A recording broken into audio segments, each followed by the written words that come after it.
Amados irmãos, boa noite, a paz do Senhor.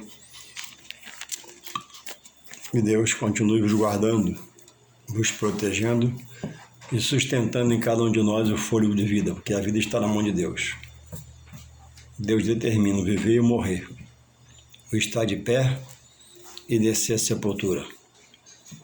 Queira o homem aceite isso, crê ou não, a vida é uma dádiva, é um presente de Deus, que Ele empresta ao homem, pela qual o homem, no final da sua carreira, irá ter suas obras julgadas e receber a salvação por obedecer à palavra de Deus e crer, ou a condenação por descrer e resolver viver sua própria vida, ato que Deus respeita. Então, que você possa observar as ordenanças da palavra escrita, os mandamentos da palavra escrita, porque é o que mais vale, é estar em comunhão com Deus e viver com Deus em sua companhia, na sua proteção, no seu livramento.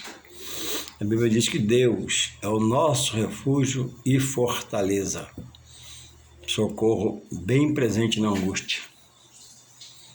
Nem sempre livra de um dia trágico, de um imprevisto, mas tem um consolo, tem um refrigério, tem um esclarecimento, tem um discernimento para dar aos seus. Eu, estudando aqui para amanhã sobre a aula da escola dominical, que vai ser e vai ter a base do estudo em João 14:1, quando diz o Senhor Jesus: não se turbe o vosso coração, credes em Deus, credes em mim. Na casa de meu Pai há muitas moradas, ele está afirmando. E completando amanhã o estudo, né? A Bíblia diz que nós somos forasteiros, peregrinos, nossa pátria não é aqui. E a Bíblia revela, né, como vai ser a vida no céu, na nova Jerusalém de Deus, na cidade santa, onde Deus é a própria luz. Então amanhã pela manhã, às 9 horas, certamente teremos uma poderosa escola dominical e um grande estudo bíblico, onde Deus vai se revelar, se manifestar e nos ensinar, nos instruir pelo seu Espírito Santo. Você que mora próximo a mim, está afastado, desviado, desanimado, triste, vá amanhã às 9 horas que a casa do Senhor vai estar aberta e ali estaremos aprendendo no Senhor pelo seu Espírito Santo em nome de Jesus. E queria deixar um texto para a nossa meditação que se encontra aqui em João 14,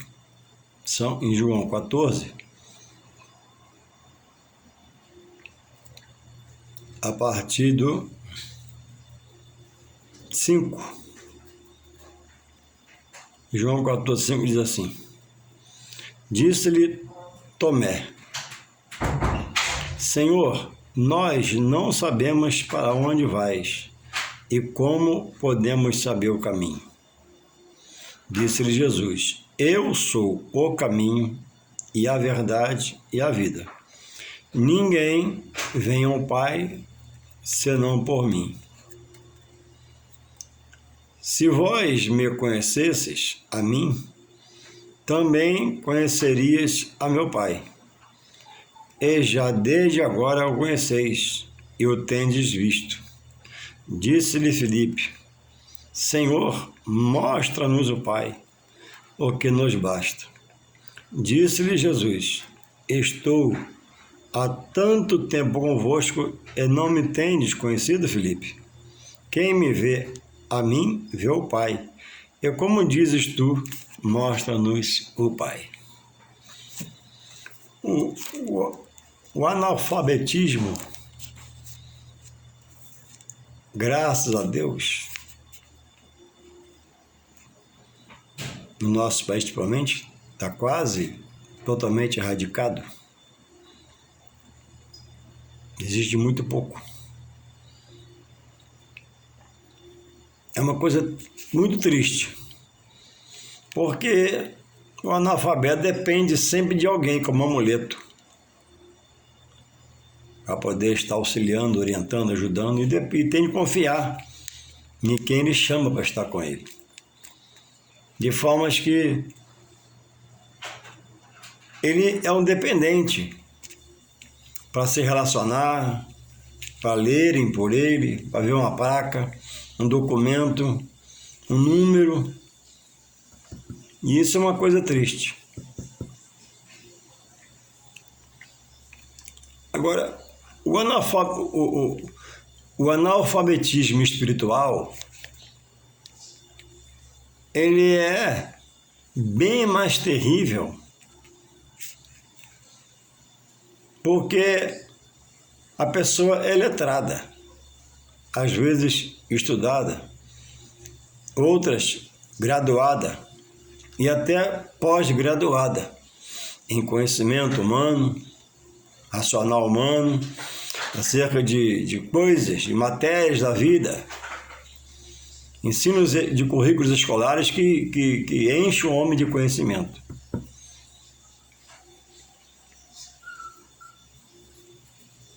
Louvado seja Deus. Mas a salvação é tanto para um como para outro. Muitos analfabetos da letra ouvem e aceitam o Senhor.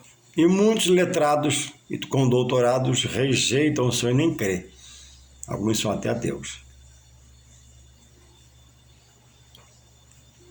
Então, o melhor que o homem, que o servo, principalmente, já está no meio e é chamado de povo de Deus, já foi eleito pelo chamado à salvação, enquanto ele não tiver, não fazer produzir nele o entendimento, que ele tem que buscar o entendimento da palavra, do capítulo, dos textos, contextos, versículos, quem fala, para quem fala, a hora que fala, porque falou, ele vai ser uma pessoa de pouca força. Porque o conhecer a palavra te dá força. Porque sobre a palavra você usa fé e traz resistências à vida da pessoa. Pode acontecer, se Deus quiser, que é tudo pela vontade de Deus. As revelações da palavra, do seu sobrenatural. Deus não vê o analfabeto da letra à margem de conhecer dele, porque ele tem ouvidos para escutar e olhos para ver os milagres do Senhor. E ainda que morra analfabeto, sem estudo, mas vai morrer em Deus para um dia ressuscitar.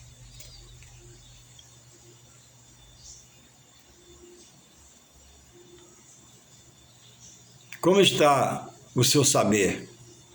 Como está o seu querer saber daquilo que é de Deus?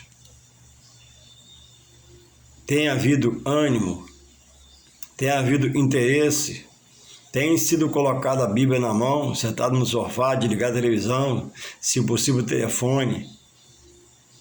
Porque quando você põe a palavra e bota na mão e senta no sofá, na mesa onde você estiver, na rede, na cadeira, na sua varanda, pode ser que o mundo espiritual oposto a que você está se manifeste, tocando em pessoas suas para ligar, para trazer uma desconcentração, perturbação. Me lembro que muitas vezes eu morava vindo a Maricá no apartamento, e toda vez que eu ia orar, ainda era naquela era do telefone comum, convencional, e eu tirava o telefone do gancho, para que nada viesse me atrapalhar a orar, ou outro opositor viesse usar alguém para ficar me ligando naquela hora, então desligava. Então, algumas coisas você tem que romper em fé e ter fé para fazer. Você sente quando você vai orar, o telefone toca direto? Pode ser uma ação contrária, então desliga o telefone. Mas, irmão Juarez, espera uma ligação da empresa. Você está ajoelhando a quem? Não é a Deus? Cadê a fé? Ele não é onisciente, onipresente, onipotente? Ele não pode fazer a pessoa ligar mais tarde? Ele não pode, para provar sua fé, fazer que a pessoa ligue 2, 3 vezes enquanto você estiver orando? E quando você voltar da oração, botar o telefone no gancho, ele fazer a pessoa ligar? Deus não dorme. Deus não dormita. Entende? Sem usar essa fé de qualidade diante de Deus, e Deus está vendo. Desliga o telefone, tira do gancho, vou orar. O mundo oposto iria se manifestar, não vai mais, telefone desligado. Deus está me contemplando. Deus não me viu ajoelhar. Entende? Como a fé tem que ter a qualidade para agradar a Deus. Então você se ajoelha, tira o telefone do gancho, se ajoelha preso em Deus. Não, Deus é meu Senhor, Deus vai agir. Se a pessoa ligar agora, vai ligar de novo. Em nome de Jesus, acabou, vai orar. Isso é fé, agrada a Deus. Não, eu deixo ligado porque alguém pode ligar. Aí o opositor pode usar o telefone para te atrapalhar, usando os seus para poder querer fazer um contato, para falar uma coisa pífia que você podia fazer depois com ela. Mas como era para atrapalhar, ligou naquela hora. Então, por isso que a Bíblia diz que sem fé, sem essa fé de qualidade, fé te impulsiona a fazer as coisas em Deus, com Deus. Eu vou orar a Deus, vou desligar o telefone, eu quero falar com Deus.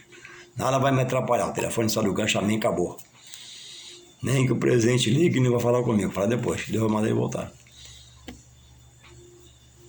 Porque a Bíblia diz que sem fé é impossível agradar a Deus. A fé, a Bíblia diz em Hebreus, né, que é o firme fundamento, Hebreus 1. O firme, a fé é a base, a fé é o pilar, a fé é o sustentáculo, a fé é a coluna maior que Deus dá para você movimentar o seu mundo espiritual, o qual Ele está te inserindo e já te revelou algumas coisas e quer te revelar muitos mais.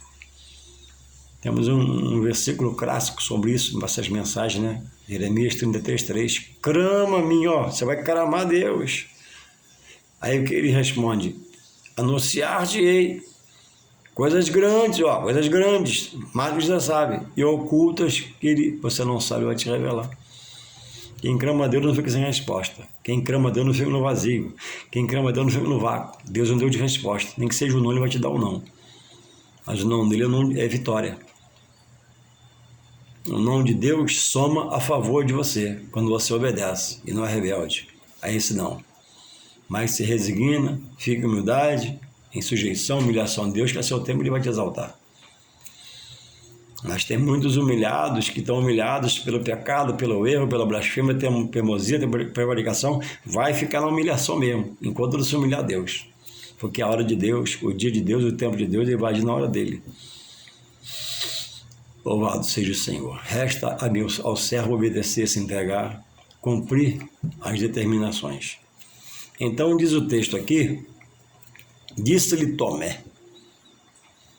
Tomé andava com Jesus, comia com Jesus, bebia com Jesus. Tomé foi aquele discípulo no qual, quando Jesus voltou e se apresentou a quem estava naquela casa, que também não estava naquele dia, e quando foi dito a ele, disse, só se eu ver as marcas na mão. E não precisava Jesus provar nada a ninguém, mas Jesus, por misericórdia e bondade, voltando lá, apareceu a Tomé e deu a mão para ele ver e viu o furo do carro. E aí creu. E esse ato de Jesus com Tomé ficou como uma mancha no ministério de Tomé. Porque antes de morrer, Jesus falava, orientava, dizia, e Tomé estava desligado. Simboliza o cristão que vai na igreja, volta, vai e volta, mas tanto faz. Se aprender, se não aprender, se tem dúvida, não pergunta, não escola dominical nem pensar, e por aí vai. Então Tomé estava no meio, fazia parte do povo. Tomé congregava, orava, comia junto, bebia junto. E aí faz a pergunta, Senhor, nós não sabemos para onde vais e como podemos saber o caminho. Jesus está falando em João 14:1. Não se turbe o vosso coração, se inquietar o coração. Credes em Deus, Pai dele, nosso Senhor. Credes também em mim. Na casa de meu Pai há muitas moradas. Jesus está explicando o assunto em cima. E está ele aqui embaixo perguntando: Senhor, nós não sabemos para onde vais e como podemos saber o caminho. Tu sabes para onde tu vai? Se você morrer hoje, você sabe o que vai acontecer com você? Você sabe da ressurreição? Sabe o que é a ressurreição? Sabe que é um corpo glorificado após a ressurreição, os que morrem no Senhor? Sabe do arrebatamento que vai acontecer? Depois de ressuscitar, receber um corpo glorificado, arrebatamento, sabe? Se você não sabe, Deus está te contemplando. Às vezes reclamando, murmurando, pecando, falando demais, mas o que interessa não faz, que é estudar a palavra. Vai estar a Bíblia na mão. Não sei, Deus vai te revelando. Começa pelos Salmos, que é mais fácil interpretar, trechos menores. Começa por Mateus, Evangelhos, Marcos, Lucas, João, que é trecho menor, e a obra de Jesus. Tem uma gama de membros novos convertidos que é Apocalipse. Apocalipse. Eu vou revelar a você. Eu li Apocalipse, mas pouco. Mais importante que Apocalipse são os Evangelhos de Jesus e sua obra redentora, a obra expiatória. Passando pelos Evangelhos, ficando nele e aprendendo, você vai ultrapassar as pragas do livro de Apocalipse. Elas não vão te conter, te segurar, te algemar, porque você vai estar livre em Deus por Jesus Cristo. Se você pegar 10 professores e pedir para cada um deles, a cada domingo na sua igreja, dar um estudo sobre o Apocalipse, no mesmo livro, os alunos vão notar que cada um tem a sua visão. Uns muito longe da verdade, outros mais ou menos, outros medianos. Então, o mais importante para o novo convertido e para todos é o Evangelho, porque ele revela Deus, que revela Jesus, que revela a morte, a ressurreição, a expiação, a via cruz, a crucificação, a ressurreição de Jesus, o aparecimento da Maria, por 40 dias aos discípulos de forma irrefutáveis, depois ascendeu aos céus. Antes de ascender, pediu a pessoa do Espírito Santo para consolar os seus servos, porque haveria batalhas, o Espírito Santo da autoridade, é poder, a unção da parte de Deus.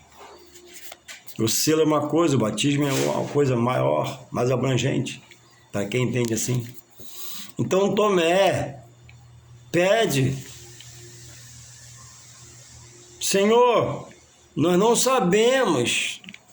Na verdade, ele diz no plural nós, pelos outros que eles estavam, mas nem sei se os outros concordaram com ele.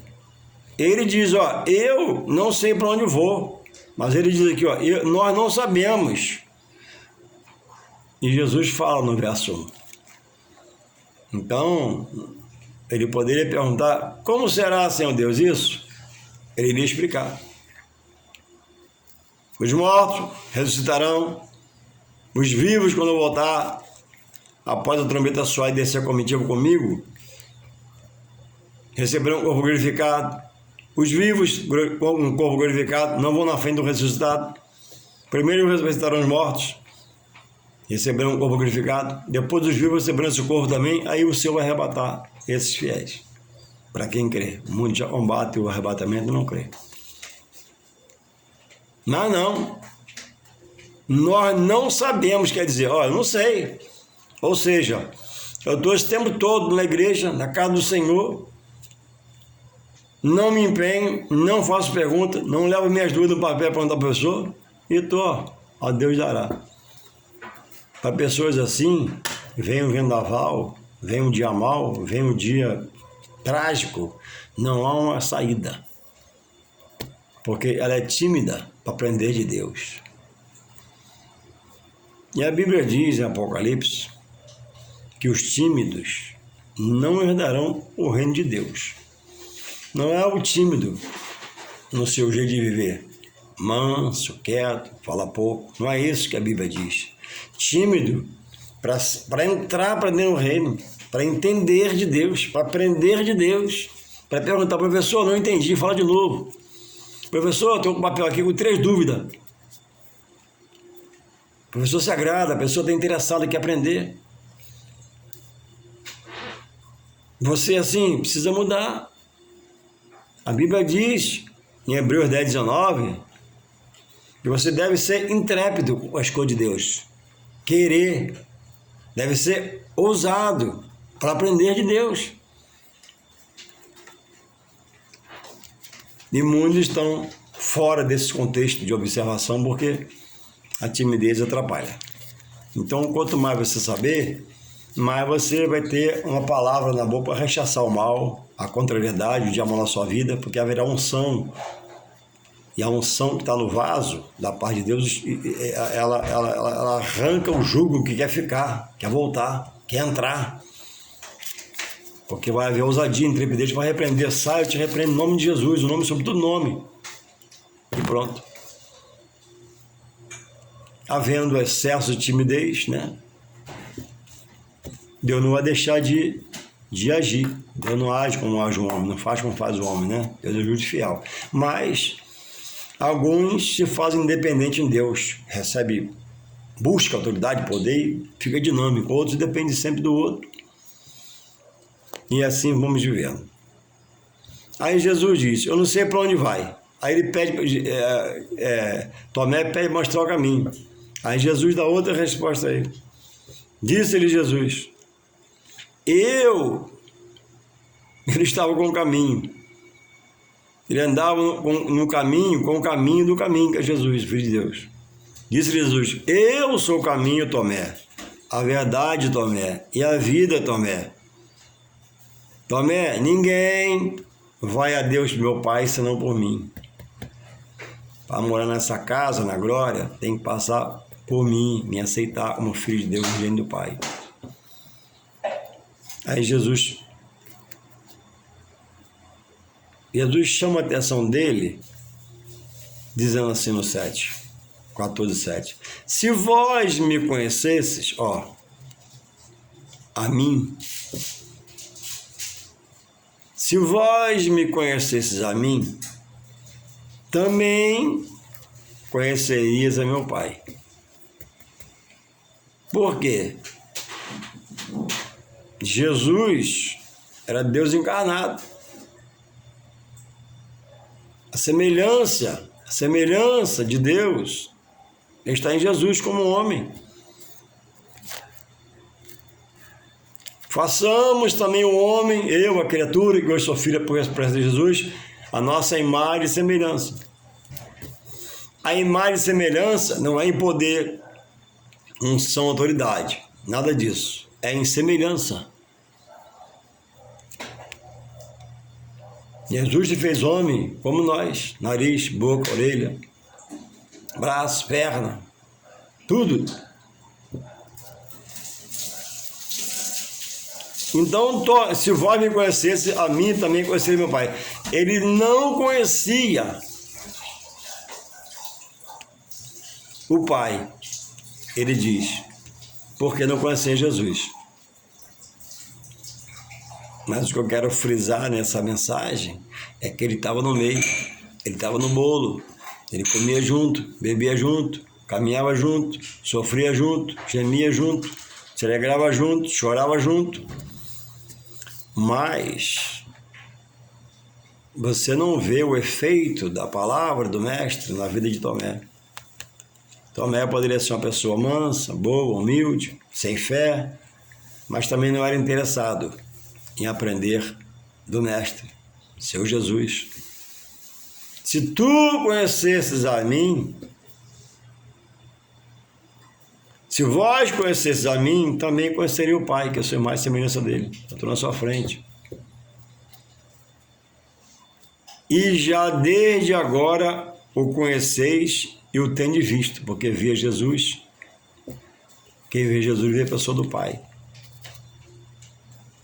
Mas Tomé nada disso sabia.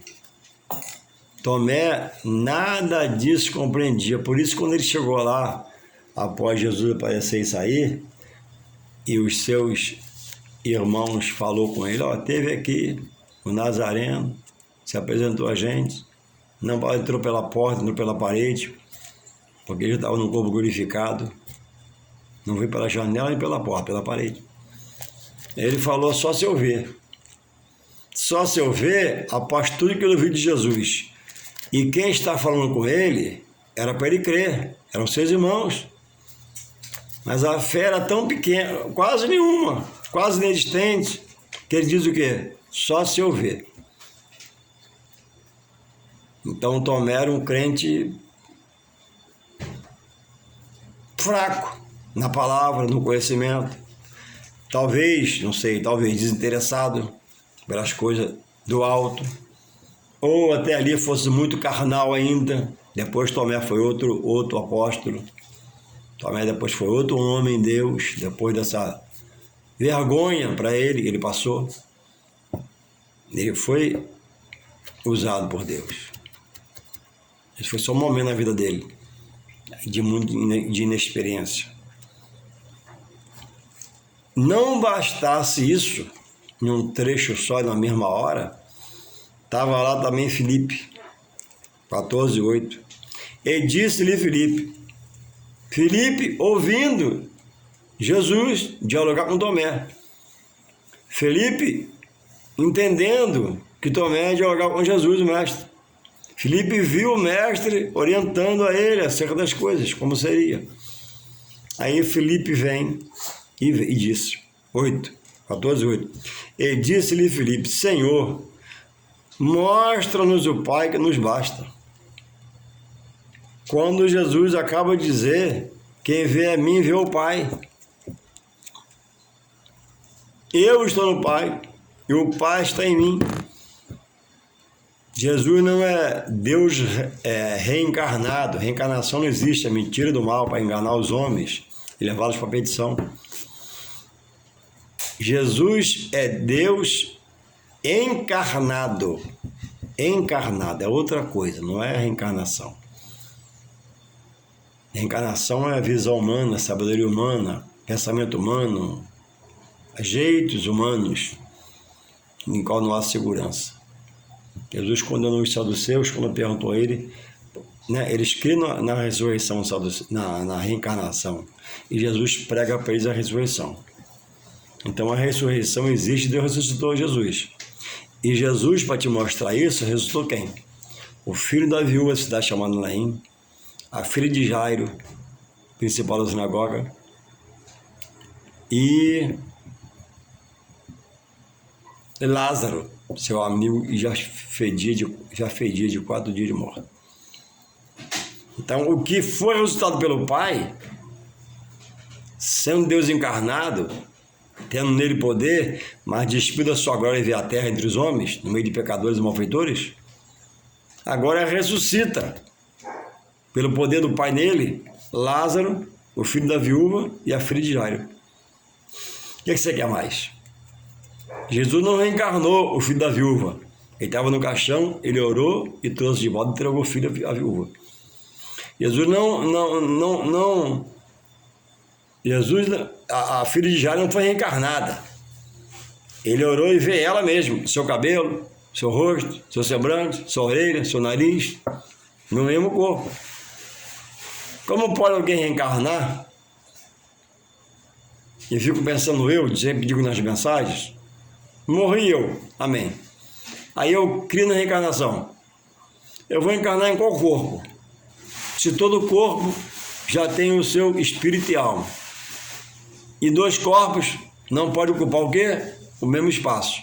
Não pode num corpo só ter 2 espíritos e 2 almas. É um para cada um. É uma alma e um espírito. E onde essa pessoa que crê na reencarnação vai achar um corpo vazio para entrar? Se cada ser que tem a vida dada por Deus também tem seu corpo único. Entende como a reencarnação afasta o homem de Deus dos seus ensinos? É uma coisa abominável, sabe por quê? Leva o homem para perdição. levamos para a contramão da palavra, do querer de Deus. Eu morri agora, crendo na reencarnação. Aí minha família fica, que passagem bonita, né? Morreu como um passarinho, ah, que lindo, amém. Eu creio na reencarnação. Aí o corpo dele presente. A Bíblia diz que Deus recolhe o espírito é do céu, não é da terra. A alma vai ao juízo recolhido por Deus, a receber sobre as suas obras na terra. Aí salvação não é por obra, a Bíblia diz. E quem crê na reencarnação, crê que salvação é por obras, está fora da palavra.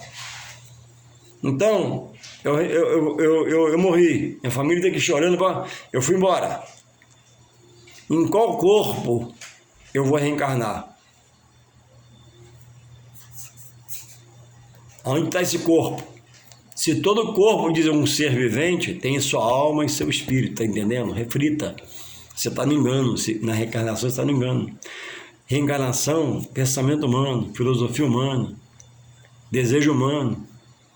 Alguém usado lá atrás pelo mal preparou a doutrina para perturbar os moradores da terra afastados de Deus. Quem morre querendo a reencarnação, morre já condenado e vai para o inferno. É bíblico. Ah, não é minha palavra. Não se ofenda comigo, é bíblico. Estuda a palavra. Passa a usar para mim. Eu vou na sua casa para a gente estudar um pouco a palavra, conversar um pouco, vai ter um papo.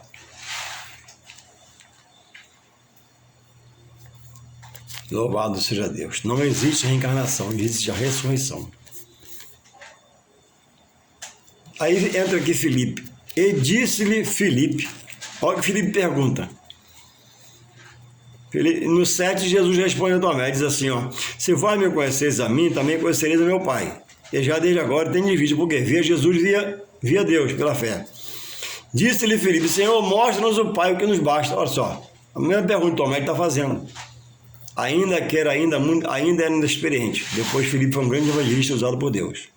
Então a inexperiência pode levar você a caminhos escusos, mesmo dizendo que está em Deus. Onde você congrega é importante para não ser enganado sobre essas coisas. Disse-lhe Jesus, olha que Jesus disse para Filipe, estou há tanto tempo convosco, está comendo, bebendo, andando, pregando na comitiva de Jesus, e ainda não tendes me conhecido, Filipe? Tem interrogações, eu estou falando. Quem me vê, a mim, vê o Pai. Como dizes tu, mostra-me o Pai? A mesma resposta a Tomé, Jesus está dando a Filipe. Ei, quem vê Jesus, vê o Pai. Quem serve a Jesus, serve ao Pai, porque aceita o Pai enviou, que é Jesus. Não pode. Então, quem não estuda a palavra, ele está na ignorância de não conhecer a mensagem do texto que Deus quer revelar a você. Então não tem como você ser um bom aluno na escola de Deus